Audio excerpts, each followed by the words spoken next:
But in my own definition, I would say that criminal justice is... The legitimate definition of criminal justice has to do with the laws, procedures, and the institutions that play a major part in the prosecution of somebody who has committed a crime. But in my own definition, I would like to say that criminal justice is all these different systems that are coming together for the greater good. And by the greater good, I mean the justice system. Going to trials, your first hearing, preliminary hearing, booking. All of those different aspects play a major role in locking away criminals who have been accused of committing a crime. So let's start with law enforcement. Law enforcement's going to be the major thing that any criminal's taught. Sorry, I had to change locations. But the first thing we're going to talk about is law enforcement. Law enforcement is going to be the first thing that any of these criminals are going to have to encounter. So the police officers, the DEA, FBI, CIA agents that are showing up on the crime scene, those are going to be the first people that these criminals are interacting with. And anything that these criminals say can and will be used against them in the court of law, just like the Miranda rights state. So law enforcement's going to be your first major pillar out of the three that have to do with criminal justice. As law enforcement officers, agents, deputies, sheriffs, those are the first people that are making contact with these criminals. And they're gathering information as these criminals are sharing it with them. The second major pillar, I'm doing a little pillar thing, but second major pillar that we're going to talk about is the court system. One of the most major ones, in my opinion. Court system basically determines whether or not these criminals who have been accused of committing said crimes are going to be locked away or if they're going to be let go. There's different kind of punishments.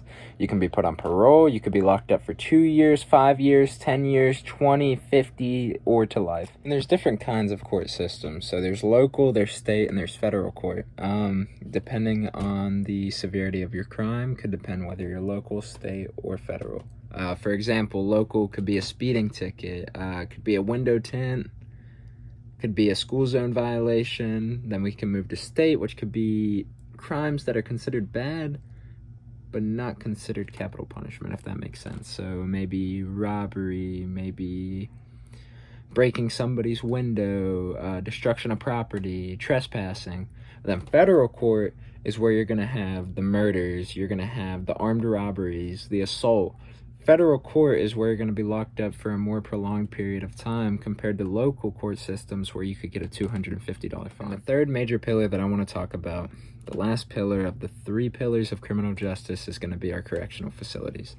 This could range from juvie if you're under the age of 18. This could be a mental hospital, a psychological hospital, a prison, a state penitentiary. These correctional officers that are located inside of each facility, they're trying to better you. They're trying to make a version of you that in, let's say you're locked up for 50 years. In 50 years, they're going to be confident that you're mentally stable enough to not commit any more crimes and just live your free life. In these correctional facilities, you're closely monitored. If you're a criminal, you're in different cell blocks. Let's say there's like A, B, C. Could be maybe 50 prisoners in each one with their own little cell, maybe 150 prisoners in total, but all of those are being closely monitored by these correctional officers and by the officers that are on duty inside of the prison. Those are the three major pillars of criminal justice.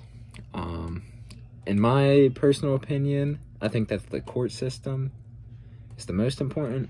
I think that determines truly or not whether someone is able to walk freely on the street or to be locked up for 50 years or be locked up for life or have the death punishment. So the conflict model is basically in place to make sure that the criminal justice system is working without fault. It also states that all different kinds of criminal justice workers like deputies, sheriffs, agents, officers, they should all work competitively in what they do to produce justice for our people. There's also something called the conflict theory in criminal justice. Conflict theory has to do with mentally how a person is operating. Could push them to do certain things. It also kind of looks into, they're bringing up what kind of class they're in. Were they higher class, middle class, lower class? And it bases their decisions off of how they were brought up. And the consensus model. The consensus model basically states that all three pillars of criminal justice should work together to lock up these criminals. So the law enforcement, the courts, the correctional facilities, they should all work together extensively to put away these criminals. They're all working towards a common goal. That common goal being to provide justice to our people. And by that, I mean the law enforcement, the court system, correctional facilities, they all need to work together to put away these people. Let's say a sheriff sees somebody murdering someone. He wants him locked up 50 years to life. Court system, they see that person in court, they hear about what he's done, the grand jury decides, hey, I want this guy locked up 50 years to life. The correctional facility, they take in this person who is there for 50 years to life and they watch him extensively.